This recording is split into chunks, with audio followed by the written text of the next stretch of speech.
Assalamualaikum. Berjumpa lagi. Kali ini kita membincangkan tajuk galangan atau impedans. Jadi dalam alat-alat elektrik, semua alat-alat elektrik boleh kita wakilkan sebagai impedans, sebagai impedans dalam data atau kita panggil galangan. Yang terdiri, galangan itu terdiri daripada rintangan dan dua jenis regangan ataupun reaktan, yang kita panggil sebagai inductive reaktan yang datang daripada sifat aruhan beban, dan satu lagi capacitive reaktan, regangan kapasitif kemuatan.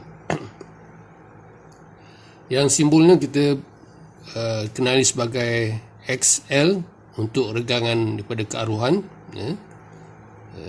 inductive reaktan, dan regangan kemuatan capacitive reaktan kita diberi simbol XC. C itu adalah kapasitan. Okey, kita mulakan dengan bekalan AC. Bekalan AC di negara kita adalah dalam bentuk sinusoidal, bentuk gelombang sinusoidal. Jadi kita boleh, kalau kita lukiskan graf voltage atau voltan ataupun arus, current, jadi inilah dia bentuk gelombang bekalan elektrik di negara kita, sama ada voltage ataupun current, iaitu AC, bekalan AC. Jadi kalau persamaan untuk current, jadi I sama dengan I maksimum. I maksimum itu adalah nilai maksimum untuk gelombang sinusoidal tu, sin omega t. Omega t itu adalah sudut. Jadi sampai bermula dengan 0 darjah, di sini 180, di tengah-tengah itu adalah 90 darjah. Dan di sini 360 darjah. Ini menunjukkan daripada 0 sampai 360 darjah satu pusingan atau satu kitar. Jadi kita dapat gelombang yang positif, sinusoidal positif, bahagian positif dan bahagian negatif. Jadi ini adalah gelombang sin. Jadi persamaan dia I maximum sin omega t ataupun voltage V maximum sin omega t. T itu adalah masa. Jadi graf paksi X tu kita boleh tulis dalam bentuk sudut omega t ataupun masa t.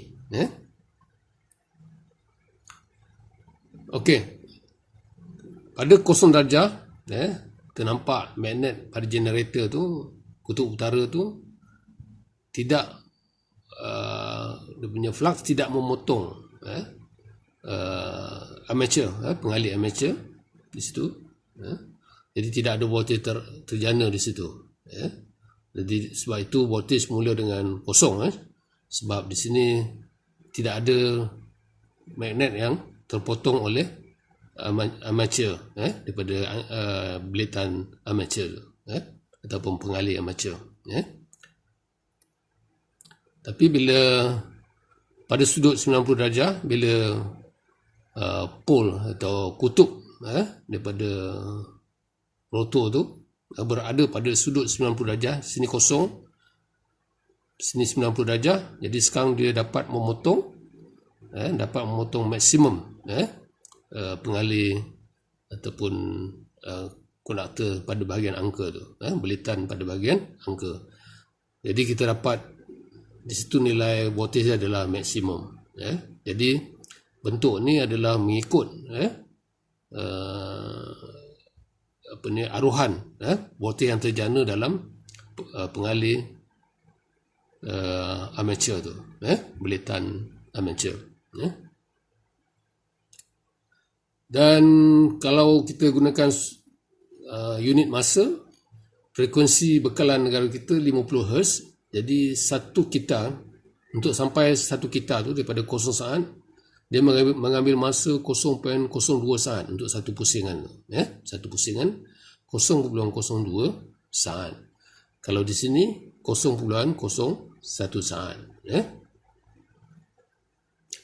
Jadi di sini bermula daripada 0 saat, kemudian rotor itu bergerak, berputar.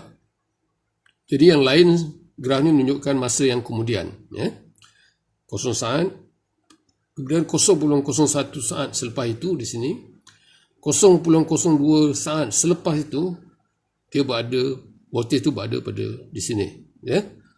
Jadi di tengah-tengah tu maknanya 0.01 bahagi 2.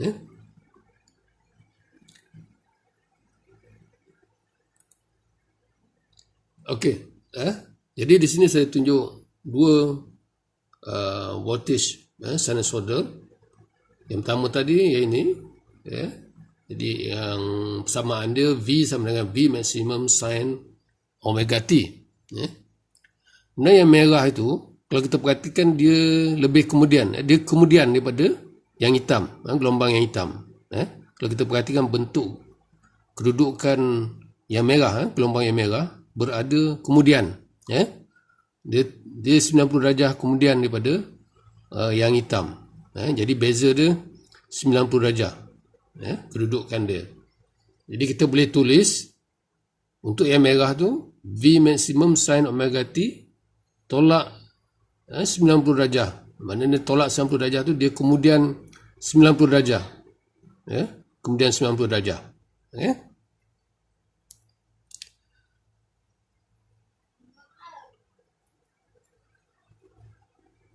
Jadi V voltage yang asal ialah V yang hitam, V maximum sin omega T. Yang merah ialah yang ini, dia yang merah lebih dahulu, dia lebih dahulu daripada yang hitam. Jadi sudut dia kita letak sebab dia beza 90 darjah. Jadi untuk yang merah tu V maximum sin omega T tambah 90 darjah, maknanya dia lebih dahulu. Kalau kita perhatikan dia lebih dahulu daripada yang hitam. Yang ini pada yang hitam pada 0 saat, tapi yang merah tu dia lebih dahulu sebelum masa kosong dia dah ada. Iaitu pada sudut 90 darjah, negatif 90 darjah. Jadi sudut di sini dia dah kita tulis sebagai positif, sebab dia dahulu. Jadi yang merah adalah V sama dengan V maksimum sin omega T tambah 90 darjah, menunjukkan dia lebih dahulu. Dan sebenarnya untuk yang merah ini kita dikenali juga sebagai gelombang cosine. Jadi kita juga boleh tulis sebagai V sama dengan V maksimum cosine omega T. Jadi yang hitam ialah V maksimum sin omega T. Manakala yang merah kita boleh tulis dua cara, sama ada kalau kita guna sebutan sin, kita di dalam tu letak tambah, tambah sudut 90 darjah, dia menunjukkan dia dahulu, lebih dahulu. Ataupun kalau kita guna persamaan cosine, kita terus tulis V sama dengan V maksimum cosine omega T. Okey, sekarang ada tiga gelombang, tiga gelombang bekalan. Jadi kalau kita perhatikan yang biru ni tadi, yang biru adalah negatif pada yang hitam. Dia menyongsang yang hitam. Yang hitam positif, yang biru negatif. Bila yang hitam negatif, yang biru jadi positif. Jadi kita boleh tulis yang biru tu sebagai negatif V maksimum sin omega T. Sebab dia adalah negatif pada yang hitam. Yang hitam adalah V maksimum sin omega T. Jadi yang biru kita tambah negatif. Manakala yang merah tadi adalah sama, iaitu V maksimum cosine omega T. Jadi kalau kita lihat, bandingkan biru dengan merah ni, mana lebih dulu? Kalau kita perhatikan, biru adalah lebih dahulu. Jadi kita boleh tulis yang biru tu sama juga dengan V maksimum cosine omega T tambah guna cos. Kalau kita guna cos, kita tambah 90 darjah. Jadi yang biru tu kita boleh tulis sebagai V maksimum cos omega T tambah 90 darjah ataupun negatif V maksimum sin omega T. Dia sama. Okey, untuk circuit atau litar yang hanya mengandungi resistan, jadi katakan I yang mengalir dalam resistan tu, rintangan itu adalah I maksimum sin omega T. Jadi kalau kita tulis dalam sebutan frekuensi domain atau phasor, jadi I sudut 0 darjah, sebab 0 darjah itu adalah reference. I sama dengan I ni selalunya kita guna nilai RMS, RMS sudut 0 darjah. Okey, V daripada hukum Ohm adalah sama dengan I darab R. Jadi kita darabkan yang phasor current ni, I darab dengan R. IR sin omega T.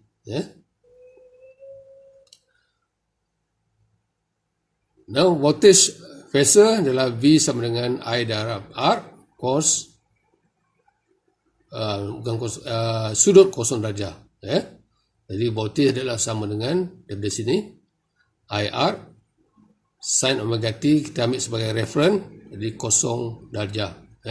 Dan kalau kita nak dapatkan impidan galangan untuk beban, Z sama dengan voltage bagi dengan current, voltage yang ini bagi dengan current yang merah tu, kita dapat I tu boleh cancel, jadi kita dapat R saja. Sudut tu kita boleh cancel. Jadi untuk litar yang mengandungi resistan, dia punya impidan atau galangan adalah sama dengan resistan ohm, R ohm. Okey, kalau untuk induktor, inductance L, dia punya persamaan voltage yang pada inductance tadi adalah sama dengan L aruhan darab dengan di per dt, di per dt. Jadi I yang mengalir adalah yang ini, Im sin omega T. Jadi kita kebedakan di per dt, jadi kebedakan sin kita akan dapat cos. Kebedakan sin dapat cos, jadi omega L, omega ni akan keluar depan, omega L I sin omega T. Jadi sebab dL voltage pada inductance sama dengan L di per dt, jadi kita kebedakan ini, jadi kita dapat cos. Ataupun kita boleh tulis sebab cos ni adalah sama juga dengan kita boleh gantikan sin omega T tambah 90 darjah. Mana dia cos adalah lebih dulu 90 darjah. Jadi voltage dalam bentuk phasor adalah omega L I, ini omega L I sudut 90 darjah. 90 darjah di sini. Di voltage di sini 90 darjah. I yang merah ni pada sudut 0 darjah menunjukkan voltage lebih dahulu daripada I. Kita panggil juga sebagai current lagging, ataupun mengekori voltage sebanyak sudut 90 darjah. Jadi untuk inductance, current mengekori dia lag voltage sebanyak 90 darjah. Jadi kita boleh tulis VL sama dengan omega LI sudut 90 darjah. Dan sudut 90 darjah ni biasanya kita gantikan satu operator yang kita panggil J. Yang kita gantikan J itu menunjukkan sudut 90 darjah. Jadi VL sama dengan J omega LI. Jadi kalau kita nak dapatkan galangan atau impidan untuk beban inductance, jadi voltage dibahagi dengan current, jadi I itu cancel. Jadi kita dapat J omega Li, sebab current ni dah cancel, kita dapat galangan adalah sama dengan untuk inductance adalah J omega L, ataupun kita tulis sebagai JXL, di mana XL itu adalah omega darab L, omega darab L. Okey, untuk kapasitor, persamaan dia current ni adalah I sama dengan C darab dengan perubahan dV per dt, voltage berbanding masa. Jadi katakan voltage pada kapasitan tu adalah Vm cos omega T. Jadi bila kita kebedakan cos omega T, kita dapat negatif sin. Cos bila kita kebedakan dapat negatif sin. Jadi C dB per dt kita dapat negatif omega C V sin omega T. Sebab cos ni bila kita kebedakan dapat negatif. Ataupun kita boleh tukar sin menjadi cosine. Perbezaan dia negatif sin bila kita tukar kepada cosine, kita akan dapat cos omega T tambah 90 darjah seperti yang kita bincang sebelum tadi. Jadi persamaan current omega C V cos omega T tambah 90 darjah, ataupun kalau tulis dalam phasor dia I omega C V sudut 90 darjah. Jadi kita gantikan sudut ni dengan operator J omega C V. Dan untuk galangan yang bebannya mengandungi kapasitan, jadi Z sama dengan voltage bagi dengan current. Jadi kita ambil nilai-nilai itu, voltage dan current. Voltage V0, current ini omega C V sudut 90 darjah positif. Jadi kita dapat ZC sama dengan 1 per J, V itu hilang, V dia cancel. Jadi 1 per omega C dengan sudut 90 darjah. Jadi sudut 90 darjah tu kita ganti dengan J, J omega C. Ataupun kalau kita nak naikkan J ke atas, dia akan jadi negatif, negatif J. Sudut 90 darjah, bila naik ke atas, dia jadi negatif 90 darjah. Jadi kita boleh tulis galangan untuk kapasitan, regangan kapasitan sama dengan negatif J 1 per omega C, ataupun biasa kita tulis sebagai negatif J XC. Macam tu. Jadi ada 3 komponen dalam galangan tu, iaitu rintangan, regangan kearuhan dan regangan kemuatan. Ini adalah formula-formula dia. Omega adalah sama dengan 2 pi F, 2 kali pi kali F.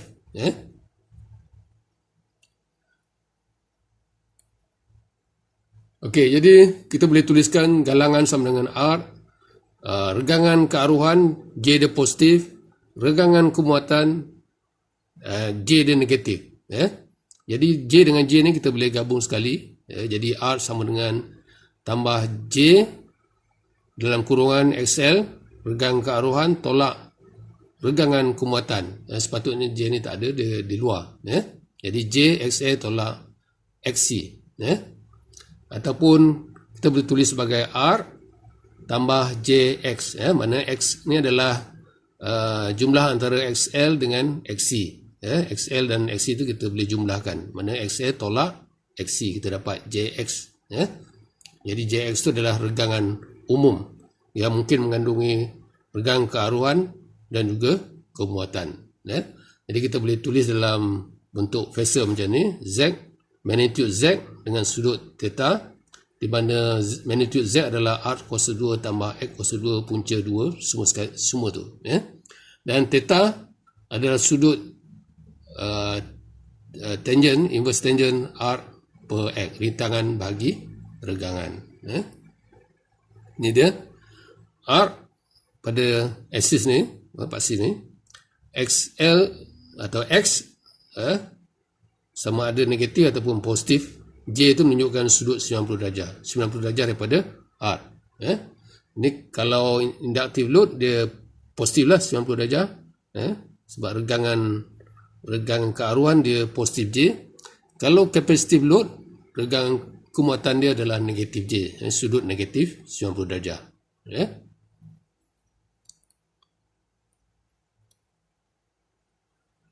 Okey, itu dia. Jadi magnitude Z itu adalah ini. Jadi R kuasa 2, kita gunakan teorem Pythagoras nak dapatkan magnitude Z. Jadi R kuasa 2 tambah X kuasa 2 punca 2 semua sekali. Begitu juga di sini. Ini adalah magnitude galangan, dan ini adalah sudut dia. Kalau kapasitif, sudut dia negatif theta. Kalau regangan tu adalah banyak regang kearuhan, inductive reactant, sudut theta tu adalah positif.